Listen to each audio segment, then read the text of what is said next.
போடுங்க முழுங்கண்ணா. சரி.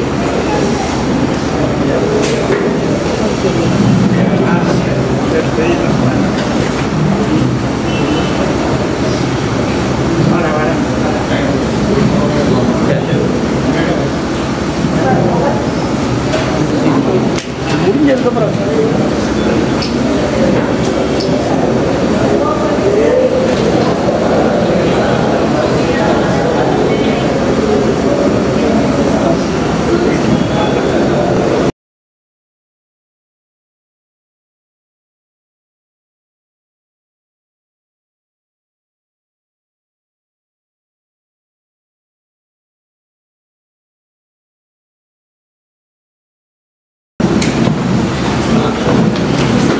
சிறப்புரையாற்ற திரைப்பட நடிகரும் இயக்குநருமான அன்பிற்கு மரியாதைக்குரிய அண்ணன் திருமுருகன் அவர்களை சிறப்புரையாற்ற அன்போடு அழைக்கிறார். ரொம்ப மகிழ்வான ஒரு நிகழ்வு. நிறைய கலைஞர்களை ஒரே இடத்துல சந்திக்கிறது. ஆனால் இந்த நிகழ்வுல ஒரு சின்ன வருத்தமும் கூட நம்மளுக்கு இருக்கு. அதுக்கு காரணம் அண்ணன் மகா கலைஞன் மறைந்த குண்டுசேகர். இதுல பெரிய வருத்தமா எனக்கு படுறது என்னன்னா, நான் அவர்கிட்ட சொல்லியிருந்தேன், நான் ஒரு இயக்குற படத்துல அவரை நான் நடிக்க வச்சிடணும், அவரை அடையாளப்படுத்திடணும் அப்படின்னு நான் அவர்கிட்ட பேசியிருக்கேன். அது நடக்க முடியாமல் போனது வந்து உள்ளபடியே எனக்கு வருத்தம் தான்.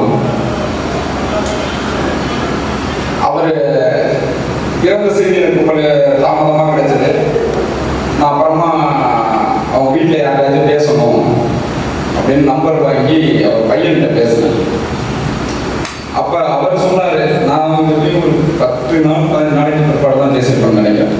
அப்ப அவர் சொன்னாரு, இது மாதிரி நீங்கெல்லாம் இது மாதிரி நிறைய உங்களை மாதிரி நிறையா பேர் எங்க அப்பாவை பத்தி பேசும்போது, அவரை பத்தி கேட்கும்போது தான் எங்க அப்பா எவ்வளவு உயர்வான வாழ்க்கை வாழ்ந்துருக்காருன்னு எங்களுக்கே புரியுது. அவர் இருக்கும்போது கூட புரியல,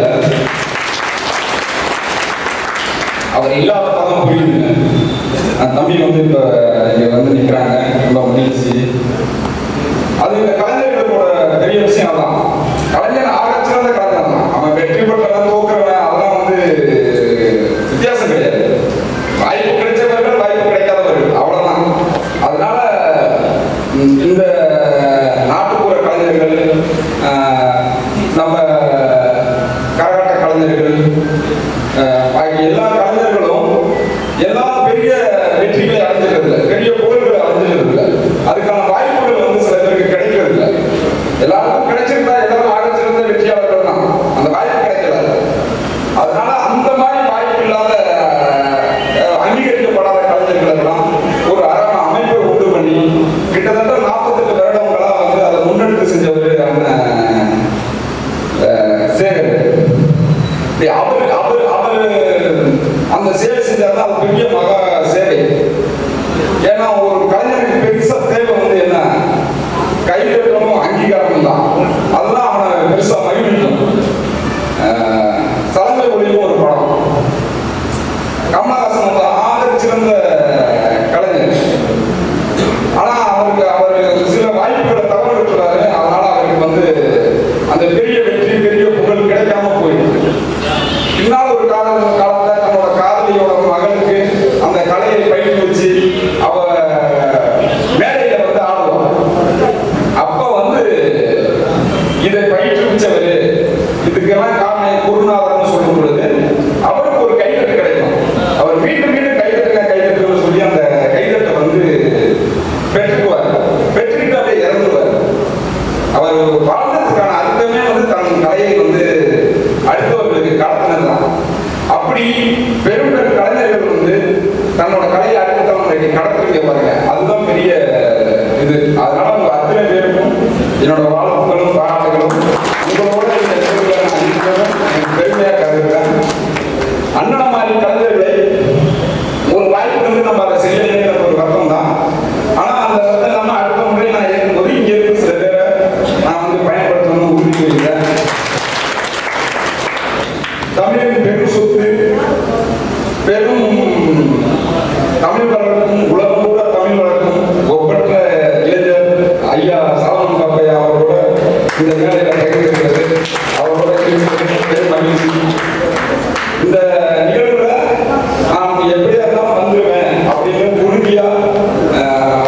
மலையேறது மாதிரி இந்த மாடிப்படியை ஏறி வந்து இந்த நிகழ்வுல அண்ணனுக்கு மரியாதை செலுத்தினதா இருக்கட்டும், உங்களுக்கு தான் வந்து உரையாற்றுறதா இருக்கட்டும், அது எனக்கு ரொம்ப ரொம்ப மகிழ்ச்சி. இங்க இருக்கிற திராவிட முன்னேற்ற கழகத்தின் இளைஞரணி இணைச் செயலாளர் ஐயா வந்திருக்காங்க. அவர் ஒரு உரிமை கொடுத்துருக்காங்க. உங்களுக்கோட எல்லா இடத்தையும் பங்களிப்புன்னு சொல்லியிருக்காங்க. அது ரொம்ப மகிழ்ச்சி. நாட்டுப்புற கலைஞர்கள் தலைவர், மாநில தலைவர் ஐயா வந்திருக்காங்க. இந்த மாதிரி நிகழ்வுல நான் கலந்துக்கிட்டது ரொம்ப ரொம்ப மகிழ்ச்சி. இதை ஏற்பாடு செய்த நாகராஜன், செல்வகுமார் மற்றும் எல்லாருக்கும் என்னோட வாழ்த்துக்களும் பாராட்டுகளும். எங்க ஊர்ல இருந்து மண்ணின் மைந்தர்கள், எங்க ஆம்பலாவட்டு மண்ணோட எங்க மாமா திருமூர்த்தி அவர்களும் எங்க மாமா ஆனந்தன் அவர்களும் வந்திருக்காங்க. அவங்களுக்கு முன்னாடி இந்த இதில் நான் உரையாடினது பெரிய மகிழ்ச்சியாகவும் மரியாதையாகவும் நினைக்கிறேன். உங்கள் எல்லாருக்கும் என்னோட வாழ்த்துக்களும் பாராட்டுகளும். எப்படி சேகர புகழ் மங்காதோ மறையாதோ அது மாதிரி உங்களோட ஒவ்வொரு புகழும் வரலாற்றில் பதியப்படும். உங்கள் புகழ் எதிர்த்து நினைக்கும். வாழ்த்துக்கள். வான்கோள் மற்றொரு தலைப்பிடத்தின் சார்பாக பொன்னாடை பற்றி கௌரவித்தார்கள்.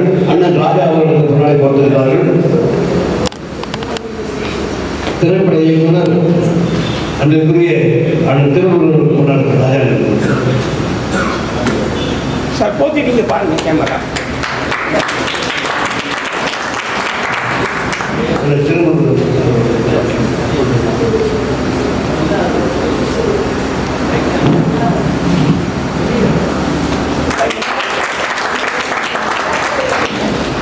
தமிழ்நாடு நாடகம் மற்றும் நாட்டுப்புற நலத்திட்டத்தின் சார்பாக வருகின்றிருக்கிற மாநில தலைவர் அண்ணன் எஸ் தங்கவேல் அவர்களை வாழ்த்தை வாழ்த்த அன்போடு அழைக்கிறார்கள். பொன்னாடை போட்டு கௌரவிக்கிறார்கள். வாழ்வோடு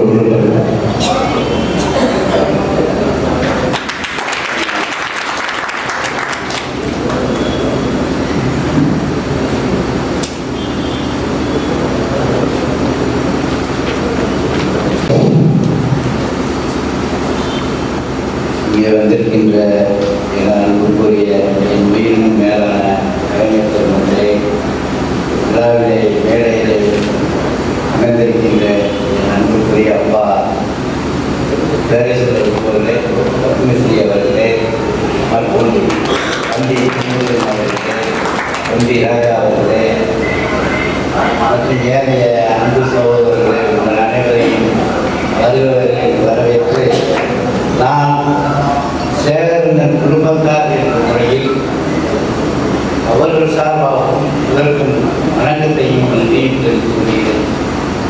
காரணம், இன்னைக்கு இந்த மேடையிலே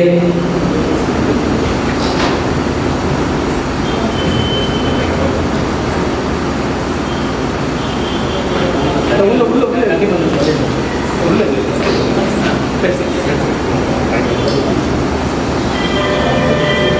இந்த அளவுக்கு உருவாக்கிய என அன்புக்குரிய அண்ணன் குடிசேகர் அவர்கள் என்னை சந்திப்பதற்காக வீட்டுக்கு வந்திருந்தார். அப்பொழுது சொல்வார், ராயர் அணிந்து திரிந்த நீ இப்பொழுது என் தலைவனாகிவிட்டாய், நான் முன்னை வணங்க வந்திருக்கிறேன் என்றார். அடுத்த நிமிடமே நான் அவர் காலில் விழுந்து ஆசீர்வாதம் வாங்கினேன். அதன் நிகழ்வு என்னால் பேச முடியாத அளவுக்கு ஓடிக்கொண்டே இருக்கிறது.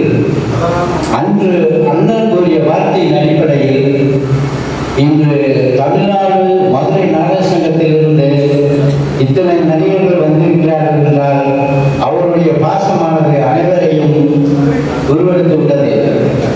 நான் இப்பொழுது இது முதல்வர்களால நான் கூப்பிடல, எனது கலைஞர்கள், நாட்டுப்புற கலைஞர்கள் கிட்டத்தட்ட 42,000 பேர் இருக்கிறார்கள்.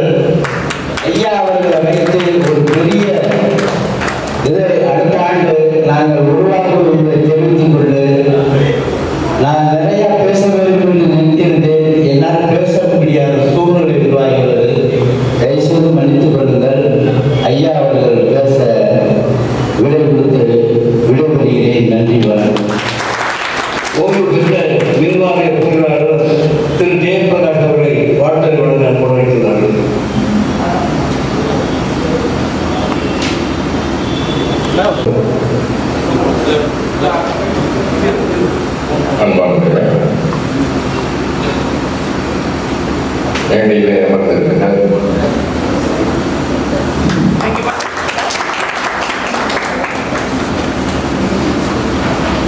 சிறப்பான விருதுகளுக்கும் அரங்கத்திலே அமர்ந்திருக்கின்ற சகோதர சகோதரிகளுக்கும் என்னுடைய வணக்கத்தை நான் தெரிவித்துக் கொள்கிறேன். சகோதரர் சேகர் அவர்கள் நெருங்கிய உறவினர் என்ற முறையிலே வாழ்த்துவதை விட சிறந்த நண்பர். உன் நண்பனை சொல், உன்னை நான் சொல்லுகிறேன். பல காரியங்களை அவர் என்னிடத்தில் பகிர்ந்து கொள்வார். மனதிலே சஞ்சலங்கள் ஏற்படும் போதும் சரி, அவர் படிக்கிற காரியங்களிலே குறிப்பாக வேதத்திலே இருக்கின்ற ஐயப்பாடுகளை எல்லாம் தெரிந்து கொள்ள வேண்டும் என்ற ஆர்வம் அவருக்கு அதிகமாகவே கொண்டு எனக்கு முன்பு பேசினவர்கள் எல்லாம் அவருடைய சிறப்பை குறித்து, அவருடைய பண்புகளை குறித்து மிகவும் சிறப்பாக பேசினார்கள். அவர் சிறந்த ஒரு நாடக இயக்குனர், நடிகர். எந்த ஒரு சூழ்நிலையிலும் தன்னை எங்கே இடையிலே தொய்வு ஏற்படுகின்றதோ அந்த தொய்வை சரி கட்டக்கூடிய சிறந்த ஞானம் அவருக்கு உண்டு. பொதுவாக சொல்லுவார்கள், ஸ்பான்டேனியஸா யோசிக்கக்கூடியவர் என்று சொல்லி அந்த சிறப்பான குணாதிசயம் அவருக்கு உண்டு. இக்கட்டான சூழ்நிலைகளிலே அந்த சூழ்நிலையை எப்படி சமாளிப்பது என்பதெல்லாம் அவருக்கு மிகவும் சிறப்பாக தெரியும். ஒருவேளை நீங்க அவரோடு கூட நாடகத்திலே நடித்திருக்கலாம். ஆனால் அவர் கதாநாயகம் பண்ணினதை நீங்கள் எத்தனை பேர் அறிந்திருப்பீர்களோ எனக்கு தெரியாது. அவரோடு கூட சேர்ந்து கதாநாயகம் பண்ணின வாய்ப்பு அடியேனுக்கும் உண்டு. திருச்சபையிலே மனம் திருந்திய மைந்தன் என்கின்ற ஒரு தலைப்பில ஒரு கதாநாயகம் நடத்த வேண்டும் என்ற பொறுப்பு திருச்சபையின் சார்பிலே அவருக்கு கொடுக்கப்பட்டது. அதற்கான வசனங்களை எல்லாம் எழுதினார். இடையிடையே பாடல்கள், அந்த கருத்துக்கு ஏற்ற பாடல்களை அவரே எழுதினார்.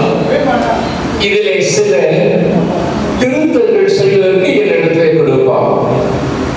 ஆனால் அதையெல்லாம் சரி செய்து சிறப்பாக அந்த கதாநாயகத்தை நடத்தி முடித்தோம். மிக சிறப்பான அவருடைய திறமைகளெல்லாம் பார்க்கும்போது நீங்கள் வியந்திருப்பீர்கள். நான் அவரோடு கூட மனம் விட்டு பேசுகின்ற வாய்ப்புகள் அதிகமாக உண்டு.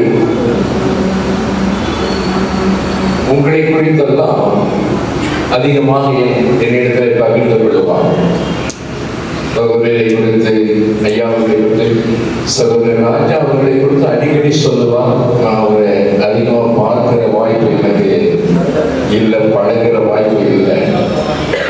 அதிகமாக நாங்கள் எப்பொழுதெல்லாம் மனம் விட்டு பேசிக் கொள்கிறோமோ அப்போ உங்களை எல்லாம் குறித்து அவர் அதிகமாக பேசுவார். உங்களை அதிகமாக நினைவு கூறக்கூடிய ஒரு அருமை சகோதரர். இதை கொடுக்கப்பட்டிருக்கிற தலைப்பு என்ன? நினைவு ஏந்தல். அவர் உங்களை அதிகமாக நினைவு கூர்ந்து உங்களை குறித்ததான் இதிலே சிலருடைய சிறப்புகளை குறித்தும் எனக்கு பகிர்ந்து கொண்டார். அவருடைய பெயரெல்லாம் எனக்கு ஞாபகம் இல்லை. இப்ப அவருடைய நினைவை ஏந்தி பிடிக்கும்படியாக நாம் வந்திருக்கிறோம். நினைவு ஏந்துதல் என்றால் உயர்த்துதல். அதைத்தான் இப்பொழுது பேசினவர்கள் எல்லாம் செய்து கொண்டிருக்கிறார்கள். அவரை நாம் நினைவு கூறுவது மட்டுமல்ல, ஒரு வார்த்தை உண்டு. உங்களை நடத்தினவர்களை நினைவு கூறுங்கள்,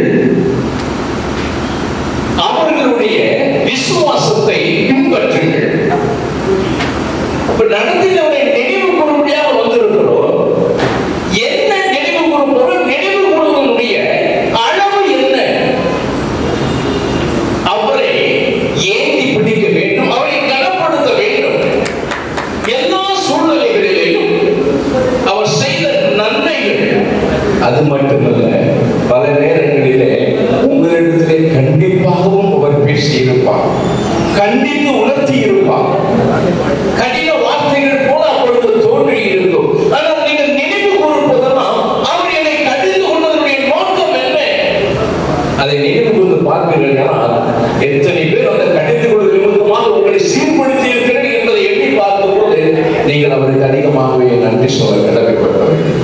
ஏற்கனவே நாங்களும் சரி, குடும்பத்து மக்களும் சரி, நண்பர்களும் அவரால் கடிந்து கொள்ளப்படாத நபர் யாருமே இல்லை. ஆனால் அவர் எங்களை கடிந்து கொள்கிறார் என்று சொன்னால் அதிலே ஒரு பாடம் எங்களுக்கு உண்டு. அதாவது சிறப்பான ஒரு உறவினர், நண்பர். ஐயா அவங்க பேசுறது அதிகமாக கேட்பதற்கு ஆவலோடு கூட இருக்கிறதுனால நான் என்னுடைய இந்த உரையை கூடுதலாக முடித்துக் கொள்கிறேன். யாவரும்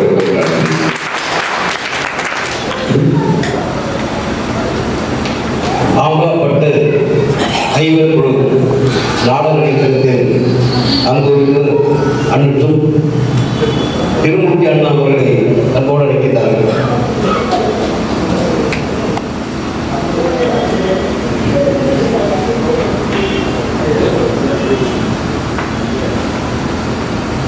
அவர் நெஞ்சமெல்லாம் நீக்கமாக விரைந்திருக்கும் அன்பு அண்ணன், நகைச்சுவை நடிகர், முனைவர் அண்ணன் குலசேகர் அவருடைய நிறைவேற்ற நிகழ்ச்சிக்கு வருகை தந்து படத்தினை திறந்து வைத்து சிறப்பு விழாக்கள் வருகை தந்திருக்கும் பத்மஸ்ரீ தமிழறிஞர் ஐயா அவர்களை வணங்கி சிறப்பு விழாற்ற வாக்குறுதி வருகை தந்திருக்கும் அனைத்து ஆண்டோர் சார்ந்தவர்களையும் வணங்குகிறேன். நன்றி. அன்பு அண்ணன் அவர்கள், நாங்கள் ஆம்பலாப்பட்டு கிராமத்தை சேர்ந்தவர்கள், தஞ்சாவூர் மாவட்டம் ஆம்பலாப்பட்டு கிராமத்தை சேர்ந்தவர்கள். எங்களுடன் 5 ஆண்டுகள் எங்களுடன் பழகி, இந்த 5 ஆண்டுகளில் தொடர்ச்சியாக 4 ஆண்டுகள் எங்கள் ஆம்பலாப்பட்டு கிராமத்திற்கு பக்த சித்தோடர் நாடகத்திற்கு வருகிறது 2 நாட்கள் தங்கியிருந்து எங்களுடன் அளவாகி எங்கள் மேல் அளப்பரிய கொண்டவர். அவரை இழந்து இருக்கின்ற இந்த நாளை விழா நிச்சயமாக தாங்கிக் கொள்ள முடியவில்லை. அப்படிப்பட்ட ஒரு மாமன், அந்த மாமனத்திற்காக ஒரே ஒரு பாடல் மட்டும் பாடி கேட்கின்றேன். உன்னையும் மறப்பதுண்டோ, உன்னையும் மறப்பதுண்டோ, மறந்தால் உள்ளத்தில் அமைதி உண்டோ, பையும் மண்ணையும் மறப்பதுண்டோ, பையும் மண்ணையும் மறப்பதுண்டோ, மறந்தால்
மறைந்த நகைச்சுவை நடிகர் புதுக்கோட்டை நடிகர் தலைவர் எஸ்.எம். இசையரசன் அவர்களின் புலவர் அறிவுலக அவர்களுக்கு பொன்னாடை போட்டி கௌரவித்தார்கள். ஆண்டோர் வள்ளுவர் தலைவர் செல்வார்கள்.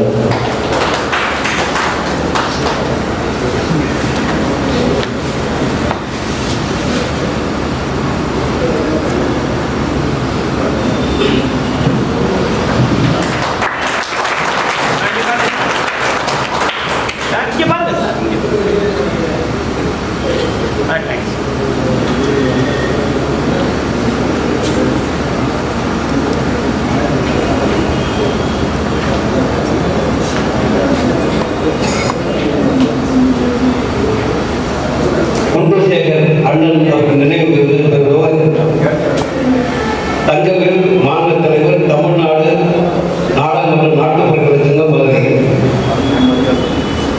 அண்ணே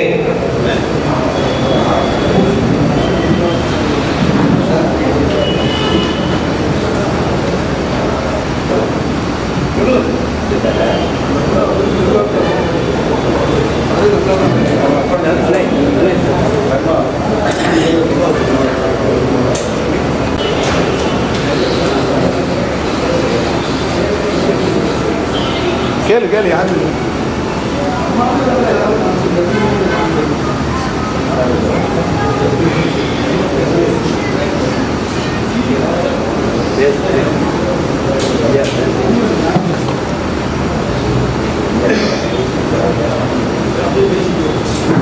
மறைந்த நகைச்சுவை நடிகர் அண்ணன் குண்டுசேகர் நினைவாக அவர்கள் குடும்பத்தினர் சார்பாக ஐயா அவர்கள் பொன்னாடை போட்டு கௌரவிக்கிறார்கள்.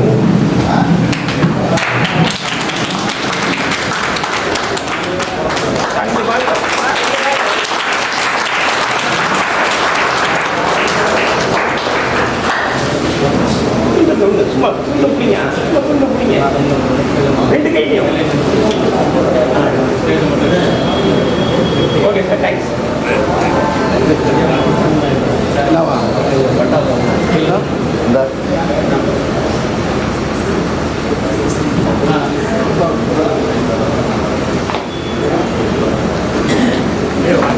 கலைமாமணி அண்ணன் பிரசாத் ராஜேந்திரன் அவர்களுக்கு பொன்னாடை போட்டி கௌரவிக்கப்படுகிறார்.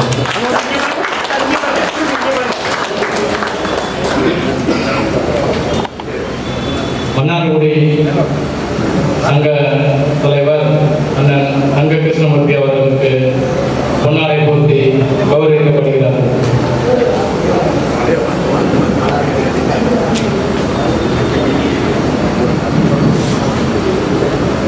தேங்க்யூ பாருங்க.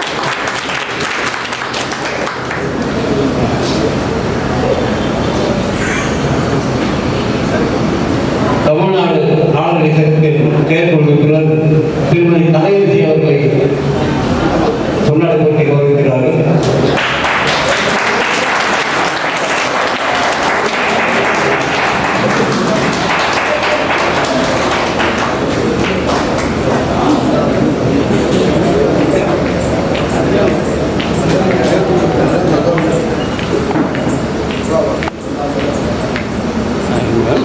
இது கடைக்கு வாங்க, இது வாங்க, முன்னாடி வாங்க, முன்னாடி வாங்க.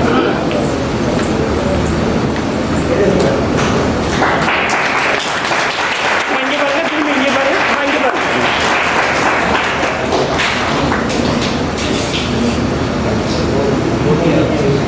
தமிழ்நாடு நாடக சங்கத்தின் முன்னாள் செயலாளர் பிரதமர் உத்வார் அன்புக்குரிய மாப்பிள்ளை கே பால் அவர்களுக்கு வானூர் வல்லுநர் தலைவர்கள் சார்பாக பொன்னாடை போட்டி கௌரவிக்கிறார்.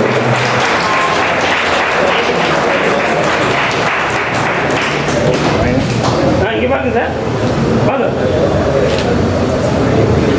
எந்த நிகழ்வுக்காக காத்திருந்தோமோ அந்த நிகழ்வு இப்போது நடைபெறுகிறது. சிறப்புரை பத்மஸ்ரீ கலைமாமணி பட்டுமன்றத்தி பிதாமகன் தமிழர்கள் எங்கள் நாடகம் கண்டிருக்கலாம். ஒரு அற்புதமான மனிதர் ஐயா சாவன் பாப்பே அவர்கள் சிறப்புரையாற்றுவார்கள். நல்லா ஒட்டி வைங்க மைக்கு. கலைமன்றத்தின் 49வது ஆண்டு விழாவை என் அருமை தம்பி சிறந்த நாடக நடிகர் மறைந்த குண்டசேகரனுடைய நினைவேந்தலையும் இணைத்து நடத்தி கொண்டிருக்கின்ற இந்த விழாவிலே வருகிறது எனக்கு முதலே மிகச்சிறந்த உரையாற்றியிருக்கின்ற கிராமிய பல்கலைக்கழகத்தின் பேராசிரியர் பெருமக்கள், எனக்கு முன்னரே அமர்ந்திருக்கின்ற பல்வேறு சிரமங்களுக்கு இடையே தமிழையும் தமிழ் கலையையும் வளர்த்துக் கொண்டிருக்கின்ற அருமையான கலைஞர்கள், இருபால் கலைஞர்களுக்கும் தம்பி குண்டசேகருடைய குடும்பத்தை சார்ந்தோர் பெருமக்களுக்கும் இந்த நிகழ்ச்சியை அவருக்கு பிறகு எடுத்து செய்ய வேண்டும் என்ற ஆர்வத்தோடு கூட இயங்கிக் கொண்டிருக்கிற அருமை பிள்ளைகளுக்கும் என்னுடைய வணக்கத்தையும் வாழ்த்துக்களையும் குண்டசேகர் ஒரு சிறந்த நடிகர் என்று நீங்கள் சொல்லுகிறீர்கள். அவர் நடிகர் மட்டுமல்ல, சிறந்த செயல் வீரர். நாடக நடிகர்களை எல்லாம், நாட்டுப்புற கலைஞர்களை எல்லாம் ஒன்றாக பார்ப்பது என்பது அதுக்கு அரிய செயல், ரொம்ப கடினம். அது ஏன்னா நமக்குள்ள ஒரு போட்டி இருக்கும். அந்த போட்டியில் நம்ம ஒன்று சேர மாட்டோம்.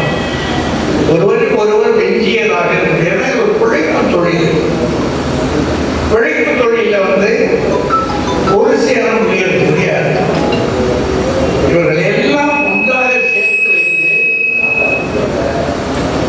அவருடைய கலையை மதிக்க வேண்டும், அவருடைய திறத்தை மதிக்க வேண்டும் என்று சொல்லி எண்ணி ஒரு அமைப்பையும் உருவாக்கி அந்த அமைப்பிலே உங்களை எல்லாம் ஒன்றாக கூட்டி திறம்படைத்தவர்களுக்கு ஒரு சான்று, ஒரு பல்கலைக்கழகம் கொடுப்பது போன்ற ஒரு சான்று அதை கொடுக்க வேண்டும் என்று அவர் நினைத்திருக்கிற நினைப்பிற்கு பாருங்க, அது மிகப்பெரிய விஷயம். தன்னை இழந்து விடாமல், தமிழையும் மறந்து விடாமல், இயலையும் இசையையும் காத்திருக்கின்ற இந்த நாடக கலை, இந்த நாடக கலையை எப்படியாவது வளர்த்து விட வேண்டும் என்று சொல்லி மிகச் சிரமம். இன்னும் கேட்ட நேற்றல்ல, இதுதான் தமிழ் பாரம்பரியம். கலைஞருடைய வாழ்க்கை அத்தனை கவலையானது, சிரமமானது, பசியும் பட்டியுமான வாழ்க்கை. ஏனென்றால் அவர்களுக்கு நிரந்தர வருமானம் இல்லை. நிரந்தர வருமானம் தருகிற மன்னர்கள் மறைந்து போனார்கள். ஜமீன்களும் ஒழிஞ்சு போச்சு. படித்த பெரியவர்கள் எல்லாம் உங்களை பெரிதாக கருதி கொண்டு ஒதுக்கிட்டாங்க. அப்படின்னா உங்களை கவனிக்க வேண்டியது அரசு தான். அரசு ஒரு நாடக சங்கம் வச்சிருக்கு, அது விருது கொடுக்குது. ஆனாலும் முழுமையாக செயல்பட முடியுமா என்றால் இப்படி சிரமம் தான். ஏன்னா உங்களுக்குள்ள இருக்கக்கூடிய பிளவுகள், பிரிவுகள் அதையெல்லாம் சேர்ந்து அங்கே எதிர்வலிக்கும். இத்தனை நெருக்கடிகளுக்கு இடையில நீங்க ஒன்றாக உட்கார்ந்து இருக்கிற இந்த காட்சி இருக்க, அதுவே எனக்கு ரொம்ப பெரிய மகிழ்ச்சி. ஆண்டோடு பெருமை. ஒரு கல்லூரி பேராசிரியர் கூட ஒன்றாக உட்கார மாட்டாங்க. நீங்க ஒவ்வொருவரும் நெருக்கடிகளுக்கு இடையே உட்கார்ந்து இருக்கிறது பெரிய காரியம். அதனால உங்களை எல்லாம் பாராட்டுவது மட்டுமல்ல, இந்த ஒற்றுமை உங்களுக்குள்ள எப்போதும் இருக்கணும். உங்களுக்கு ஒரு அமைப்பு வேண்டும். எப்படி இருந்தாலும் நமக்கு ஒரு அமைப்பு இருந்தால்தான் எதையும் சாதிக்க முடியும். சும்மா நம்ம தனித்தனி தீவுகளாக இயங்கினா ஒன்றுமே நடக்காது. நம்முடைய திறமைகள் நமக்கு தெரியும்.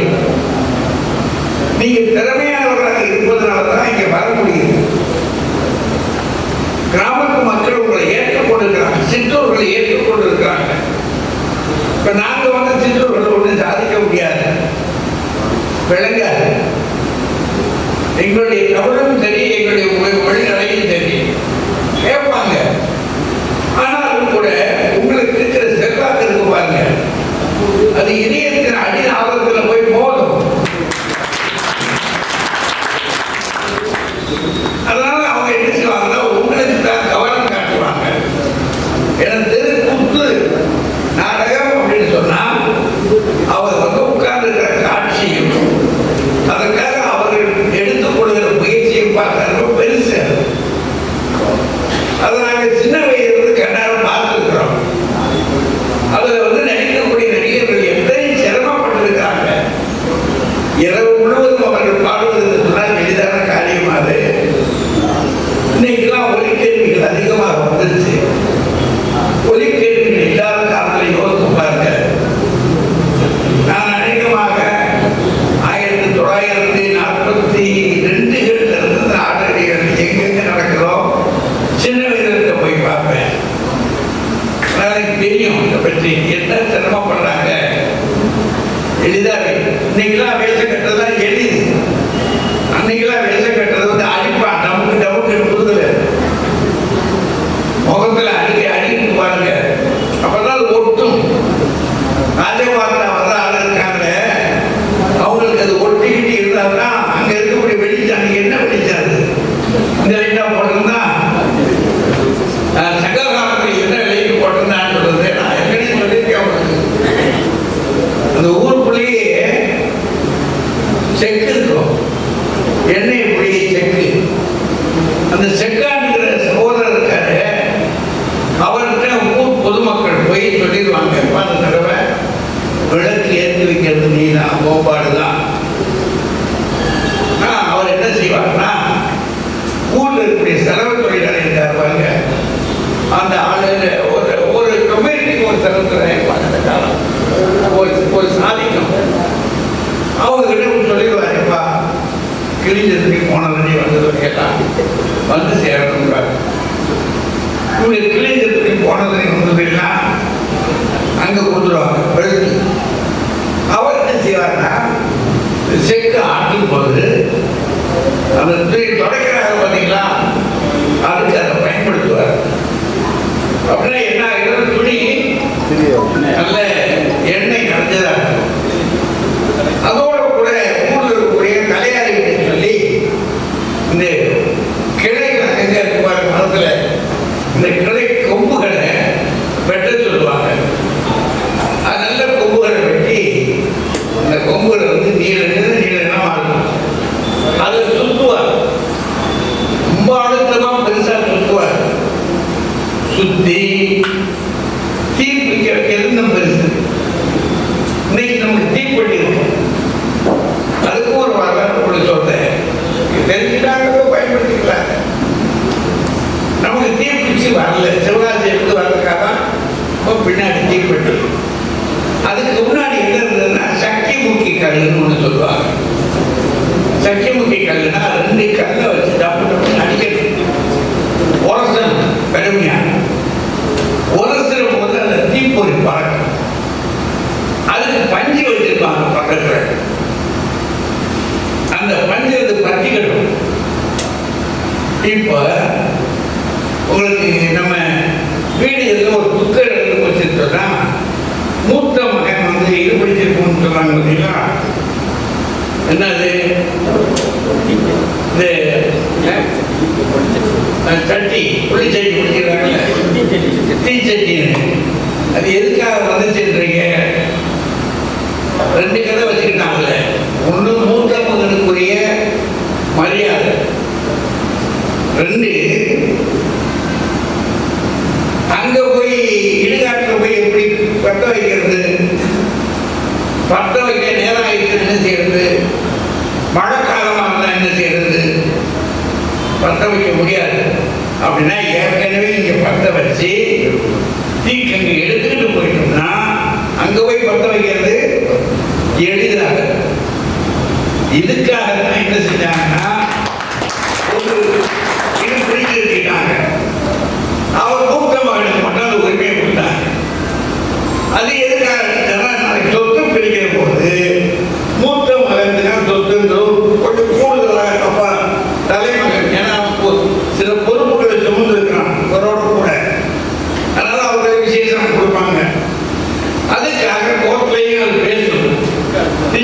சொன்னது யாரையான்னு கேட்பான். அப்ப என்ன சொன்னான், இப்படி எல்லாம் இருக்கிற மாதிரி கிராமங்கள்லாம் அந்த காலத்தில் தீ இருந்துச்சு.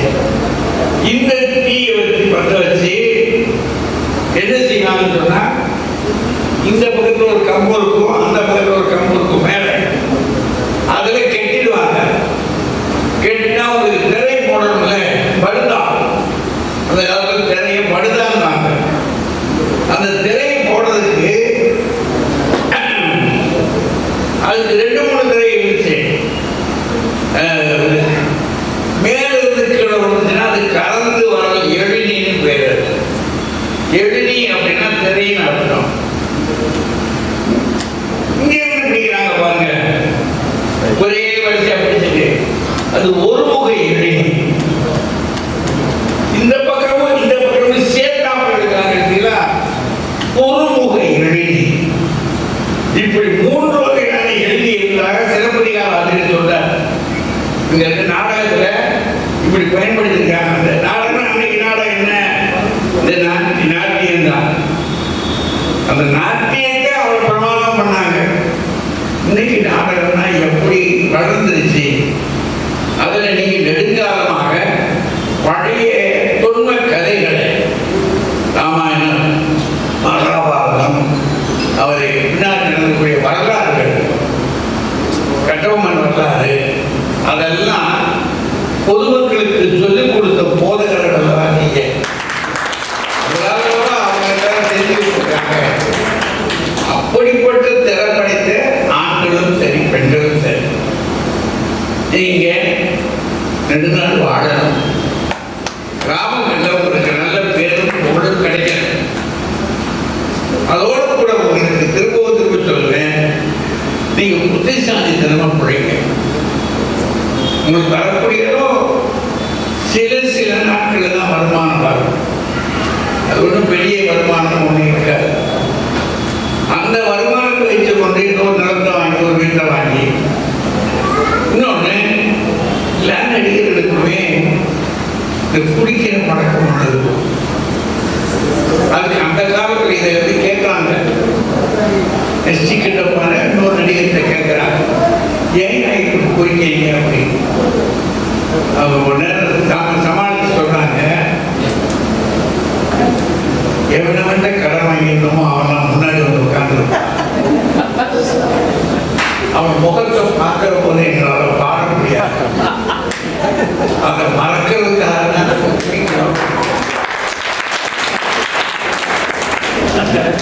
எவ்வளவு சிரமம் பாருங்க. நடிகருடைய பிழைப்பு எவ்வளவாக இருந்திருக்கு. அது அன்றைக்கு மட்டும் இல்லை, இன்றைக்கும் அப்படித்தான் இருக்கு. அதுல நீங்க புத்திசாலித்தனமாக நாமெல்லாம் படைக்கணும். நீங்க மேடையில் அநேகருக்கு வழிகாட்டுற ஆட்கள் போத யார் மற்றவர்களுக்கு போதிக்கிறோமோ போதிக்கிறபடி நாம் நடக்கணும். அப்படின்னா அந்த போதனைக்கு சக்தி கூடும். அதுதான் உண்மை. உங்களுக்கு சக்தி கூட வேண்டும் என்று சொன்னால் நீங்கள் என்ன சொல்லுகிறீர்களோ அதுவாக நீங்கள் முதல்ல இருக்கணும். அப்படி இருந்தால் நிச்சயமாக நீங்க முன்னேற முடியும். குடிசேகரை பற்றி என்ன மகிழ்ச்சி அப்படின்னா, அவருடைய பிள்ளை வந்து கல்லூரிக்கு ஆசிரியர் படிக்க வச்சார். பிள்ளைகளை படிக்க வச்சார். அவங்களுடைய நாட்டுக்கு எவ்வளவு கஷ்டம் எனக்கும் தெரியும். ஏன்னா நானும் கஷ்டப்பட்டவன். அதுல அவர் எந்திரிச்சு நின்னார் பாருங்க. நின்னது மட்டும் இல்லை, தன்னை இழந்துடாம நடந்தார். அப்படி ஒரு கம்பீரமான வாழ்க்கை அவர் வாழ்ந்தார். உங்களை எல்லாம் ஒரு தாய் எப்படி அரவணைக்கிறாளோ அப்படி அரவணைத்து கிடைத்தார். அதெல்லாம் பெரிய காரியம். அவருடைய நினைவு நாளில் கலந்து கொள்கிற இந்த பேரிலை கிடைத்ததே, அவருடைய அந்த மறைவு நாளுக்கு நான் போக முடியல. ரொம்ப உடலும் இல்லாமல் இருக்கிறான். எனக்கு அது மிகப்பெரிய வருத்தம், மிகப்பெரிய வருத்தம். அவருடைய முகத்தை பார்க்க முடியாமல் போச்சு அப்படின்னு. ஆனாலும் உங்கள் ஒவ்வொரு முகத்திலையும் அவர் முகத்தை நான் பார்க்கிறேன். அத்தனை தூரத்துக்கு அதை மறைத்து இங்கே வந்திருப்பதும் இந்த இந்த நிறுவனத்தை மீது உங்களுக்கு அக்கறை இருப்பதும் பாராட்டுக்குரியது. அதனால் ஒவ்வொரு தாயையும் ஒரு மகனையும் நான் வாழ்த்துகிறேன், வணங்குகிறேன், நன்றி கூறுகிறேன்.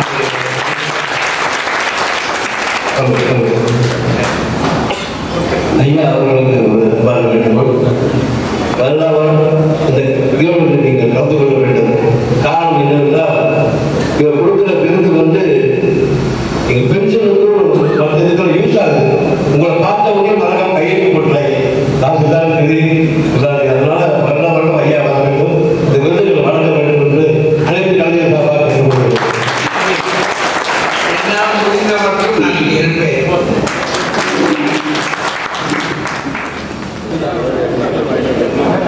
காலத்தின் அருமை கருதி பரிசனை பெருமவர்கள் விருதினை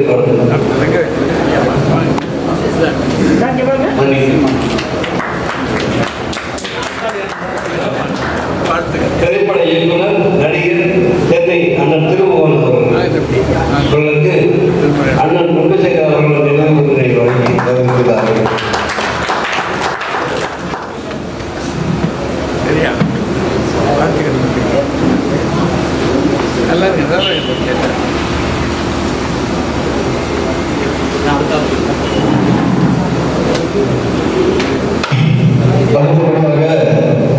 நமது தமிழ்நாடு நாடக நடிகர் சங்க முன்னாள் செயலாளரும் கலைமாமணி விருது பெற்றவரும் அன்புக்குரிய மாமா பிரசாத் குருஜி ராஜேந்திரன் அவர்களுக்கு நமது பேராசிரியர் கலைமாமணி சாதமன் அவர்களால்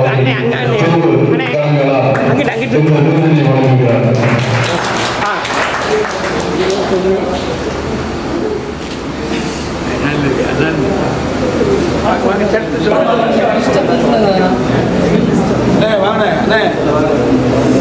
யூடியூப் சேனல் இருக்கும் மாதவன்